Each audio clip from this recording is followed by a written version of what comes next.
Students पे लाठी चलना सरासर गलत।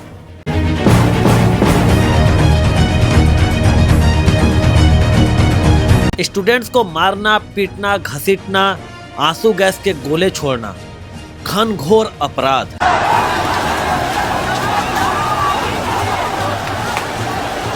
पेपर लीक होना अन्याय, सिर्फ और सिर्फ अन्याय। मेरा मानो तो पेपर लीक करने वालों को सीधा ऑन द स्पॉट गोली मार दो या फिर फांसी की सजा दे दो। ऐसा करने से यही होगा कि वो भविष्य में पेपर लीक जैसे मामले को करने से पहले 10 नहीं 1000 बार सोचेगा।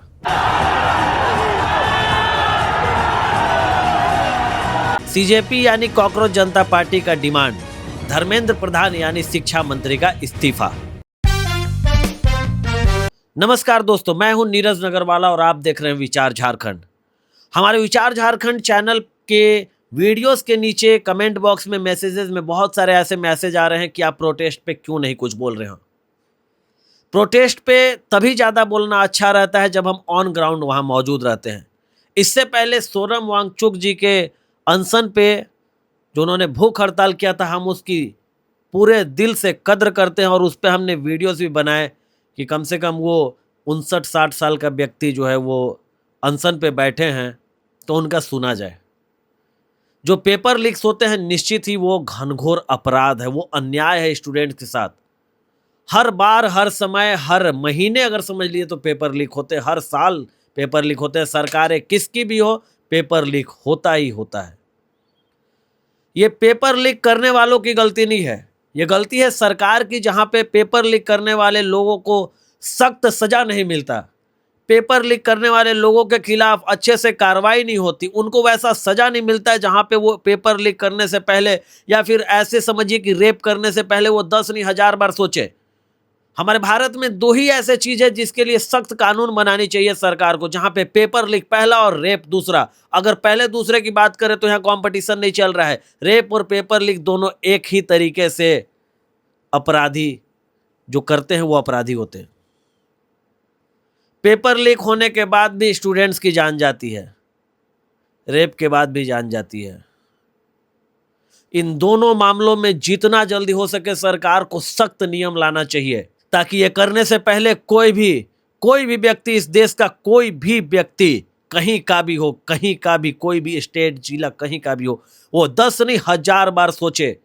ऐसे सख्त कानून लाने चाहिए। ऐसे उन लोगों को ऑन द स्पॉट या तो गोली मार देना चाहिए या फिर सीधे फांसी की सजा दे देनी चाहिए। 22 लाख स्टूडेंट्स अभी नीट मामले में जब पेपर लीक हुआ तो वो बेबस और लाचार हो गए थे।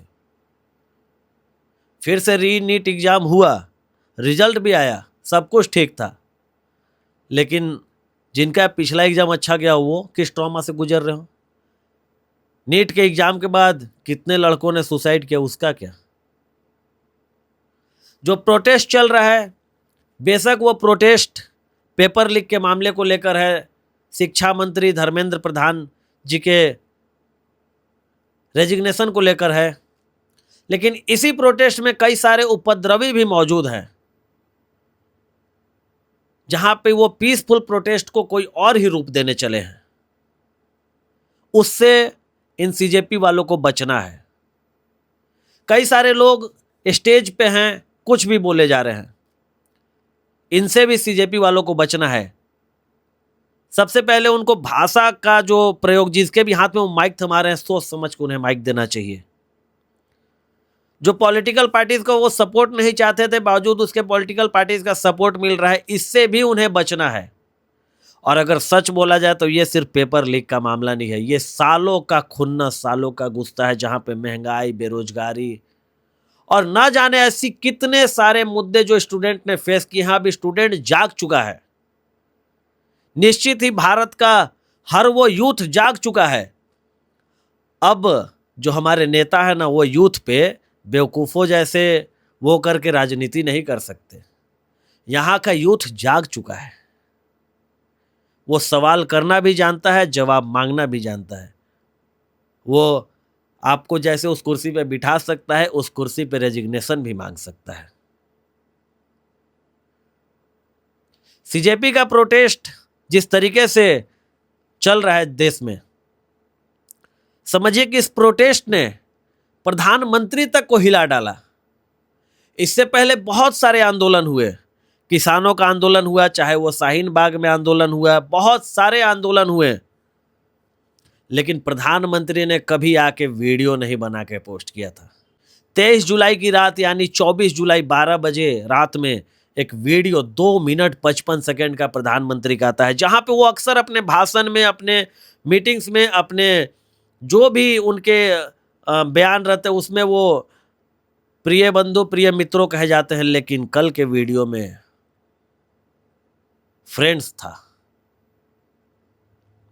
तो कहीं ना कहीं जैन जी ने प्रधानमंत्री तक को हिला डाला है। जिस जैन जी ने प्रधानमंत्री तक को हिला डाला वो एजुकेशन सिस्टम में रिफॉर्मेशन चाहते हैं।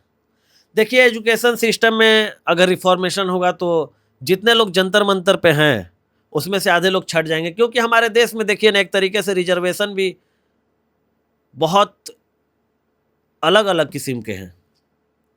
कोई व्यक्ति सपोज परीक्षा दे रहा है, सपोज मैंने बीएड किया हुआ है और मुझे सीटेट का एग्जामिनेशन देना है, मैं एग्जाम में बैठता हूं, साथ में मेरे कई सारे दोस्त बैठते हैं जो मेरे साथ ही कॉलेज में पढ़े हुए हैं, उन्हीं टीचर्स ने उन्हें पढ़ाया, जैसे वो पढ़े वैसे मैंने भी पढ़ा। लेकिन हमारे लिए क्या हो जाता है ना सीटेट के एग्जाम में कि 150 नंबर में आपको 90 नंबर लाना है, तभी आप सीटेट क्वालिफाई करेंगे। बाकियों के उसमें क्या हो जाता है, जो लोअर कास्ट और लोअर ग्रेड से आते हैं, आप अगर 72 नंबर ले आते हैं तो आप क्वालिफाई कर जाएंगे, 74 ले आते हो तो आप क्वालिफाई कर जाएंगे। तो एजुकेशन सिस्टम जब रिफॉर्मेशन होगा तो इसका भी रिफॉर्मेशन होना चाहिए, क्योंकि अब वो समय आ गया है जहाँ पे लोगों को मेरिट के दम पे, जहाँ पे उनके बुद्धि विवेक के दम पे चुना जाना चाहिए। ये रिजर्वेशन की मार भी हटनी चाहिए।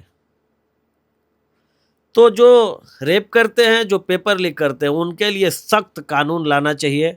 और एजुकेशन सिस्टम में अगर रिफॉर्मेशन आता है तो बहुत अच्छी बात है, सबको उनके टैलेंट के दम पे चुना जाएगा। ये ज़्यादा मार्क्स कम मार्क्स, ये भी तो एजुकेशन सिस्टम में कहीं ना कहीं रिफॉर्मेशन, इसकी भी तो ज़रूरत है ना। ये सीजेपी वालों ने ही तो डिमांड किया एजुकेशन रिफॉर्मेशन का, तो ये भी तो होना ही चाहिए। नहीं तो एक वर्ग है जनरल, जो एकदम जनरल कैटेगरी में आता है, सबसे ज़्यादा नंबर भी लाना है, सब क्वालिफाई होने समय भी सबसे ज़्यादा उसी को दिक्कत। हमें यह भी देखने मिला कि सोनम वांगचुक जी, जिनकी हम भूख हड़ताल को कद्र करते हैं, वो 26 दिनों के बाद अपना भूख हड़ताल, अपना अनशन तोड़ते हैं, जहाँ पे केंद्रीय मंत्री जेपी नड्डा जी उनसे मिलने जाते हैं, उनके शर्तों को माना जाता है और वो अपना भूख हड़ताल तोड़ते हैं।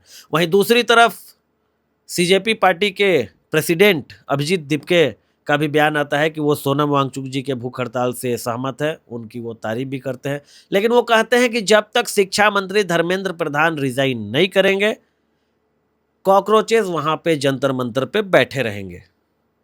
अब देखना होगा आगे क्या होता है। लेकिन हाँ, स्टूडेंट्स के साथ जो हुआ, लाठीचार्ज, घसीटा गया, पीटा गया, आंसू गैस के गोले, ये कहीं से भी सही नहीं है, कहीं से भी सही नहीं है। हम इसकी कड़ी निंदा करते हैं और हम स्टूडेंट्स के साथ हैं, उनके प्रोटेस्ट के साथ हैं, जहां पे वो पीसफुली प्रोटेस्ट कर रहे हैं NEET exam, NEET paper leak को लेकर। जो उपद्रवी हैं हम उनका बिल्कुल भी सपोर्ट नहीं करते। बाकी आपकी क्या राय है हमें कमेंट बॉक्स में जरूर बताइएगा, और ऐसी वीडियोस देखने के लिए देखते रहिए विचार झारखंड। जोहार, जोहार झारखंड।